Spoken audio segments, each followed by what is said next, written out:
আসসালামু আলাইকুম। তোমাদের সাথে আমি পঞ্চম শ্রেণীর গণিত বই নিয়ে ধারাবাহিকভাবে আলোচনা করছিলাম। তার ধারাবাহিকতা এখন তোমাদের সাথে তার 33 নম্বর পৃষ্ঠা নিয়ে আলোচনা করব। তোমরা ধারাবাহিকভাবে ভিডিওগুলো দেখছো, অনেক বেশি পরিমাণ দেখছো, তার জন্য তোমাদেরকে অসংখ্য ধন্যবাদ। আমরা 3 থেকে দেখে নিই। মিলির বাসায় 3 জন অথবা 5 জন বন্ধু বেড়াতে এলে তাকে কমপক্ষে কয়টি চকলেট কিনতে হবে যাতে সবাইকে সমানভাবে ভাগ করে দিতে পারে। আমরা চকলেটের সংখ্যা জানি না, কিন্তু তারা যদি 3 জনও আসে অথবা 5 জনও আসে, যাতে তাদেরকে কি করা যায়, চকলেটগুলো ভাগ করে দেওয়া যায়। তো এখানে আমাদের কি লাগবে, 3-এর গুণিতক আমাদের বের করতে হবে, 5-এর গুণিতক বের করতে হবে।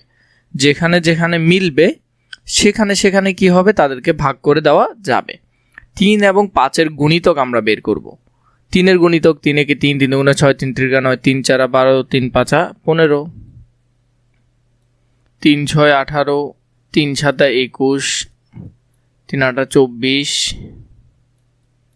3 9 27, 3 10 30, এরপর হলো 3 3 কত 33, 3 11 33, 3 12 36।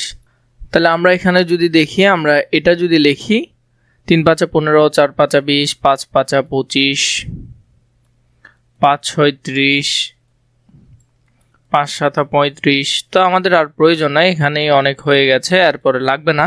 এখানের মধ্যে দেখো আমরা যদি বের করি তাহলে এখানে 15 এবং এখানে 15 মিল পাওয়া যাচ্ছে, তাহলে প্রথম গুণিতক হবে 15। এরপর দেখো এখানে 30 এবং এখানে 30-এ মিল পাওয়া যাচ্ছে, তাহলে আরেকটা পেলাম কত, 30। 3 ও 5-এর সবচেয়ে ছোট লঘিষ্ঠ সাধারণ গুণিতক হলো 15। কত, 15। 3 ও 5-এর লসাগু হলো তাহলে কত, 15ই হবে, কারণ আমরা জানি ছোটটাই কি হয়, লসাগু হয়। অর্থাৎ মিলি কমপক্ষে 15টি চকলেট কিনলে তার 3 জন অথবা 5 জন বন্ধুকে সমানভাবে ভাগ করে দিতে পারবে। 5 জন হলে একজন 3টা করে পাবে, 3 জন হলে একজনে 5টা করে পাবে। আমরা এই জন্যই হিসাবটা বের করলাম। 2 বা ততোধিক সংখ্যার সাধারণ গুণিতকগুলোর মধ্যে সবচেয়ে ছোট লঘিষ্ঠ সংখ্যাকে লঘিষ্ঠ সাধারণ গুণিতক বা লসাগু বলে। তাহলে লসাগু কাকে বলে আশা করি বুঝতে পারছো। এখান থেকে এটা পরীক্ষার জন্য কিন্তু খুবই ভালো করে পড়ে নিবে। এরপর দেখো 3-এ আমাদেরকে কি বললো, 3 ও 4-এর 10টি করে গুণিতক লিখি। তো এখানে আমরা 10টা লিখবো, যেমন 3 3 দুগুণে 6, 3 ত্রিকা 9, 3 4 12, 3 5 15, 3 6 18, 3 7 21, 3 8 24, 3 9 27, 3 10 30। 4-এর যদি লিখি আমরা এখানে 4 একে 4, 4 দুগুণে 8, 12, 4 9 36, 4 10 40। তো এইভাবে করে এটা লিখতে পারবে। আমরা যদি এখানে দেখি দোনোটার গুণিতকগুলো আমরা লিখে ফেললাম। 3 ও 4-এর 3টি সাধারণ গুণিতক লিখি। 3 ও 4-এর 3টি সাধারণ, এখানে আগে আমরা প্রথম থেকে যদি দেখি মিল পাচ্ছি কোনটা, 12-তে মিল পাচ্ছি একটা, 12-র পর 15, 18, 21, 24-এ মিল পাচ্ছি আরেকটা, এরপর এখানে হলো 27, 30। তাহলে আমরা কিন্তু আপাতত মিল পাচ্ছি না, আমরা এখানে বাড়াবো তার জন্য, কারণ আমাদেরকে বলেছে 3টি সাধারণ গুণিতক লেখার জন্য। তো তার মধ্যে আমরা পেলাম একটা 12 আর একটা হলো 24। তো এদিক দিয়ে যদি বাড়াই 3 11 33, এরপর হলো 3 12 36, তাহলে এখানে 36 এখানে 34, তাহলে আরেকটা মিল পাচ্ছি কত, 36। 3 ও 4-এর লসাগু নির্ণয় করো। তাহলে লসাগু হয় সবচেয়ে ছোটটা, তাহলে লঘিষ্ঠ হবে লসাগু, তার মানে হলো 12। 4 নম্বরটা আমাদেরকে বলেছে লসাগু নির্ণয় করি। 1 নম্বরে 8 ও 12, 9 ও 12, 12 14, 7 6, 15 20, এগুলোর আমরা কি বের করব, এগুলোর আমরা লসাগু বের করব। তাহলে আমরা যদি এগুলোর সমাধান দেখি, 8 এবং 12, 8 12 এর যদি বের করা হয়, 8 ও 12 এর, যেমন এখানে সবগুলো বের করা হয় নাই, কিন্তু 24টা আমরা বের করলাম, 12 দুগুণে 24, আর এদিকে যদি করো 8 8 দুগুণে 16, 3 8 24। তো এখানের মধ্যে 24 হলো তাদের লসাগু, এভাবে করে এটা লিখতে পারবে।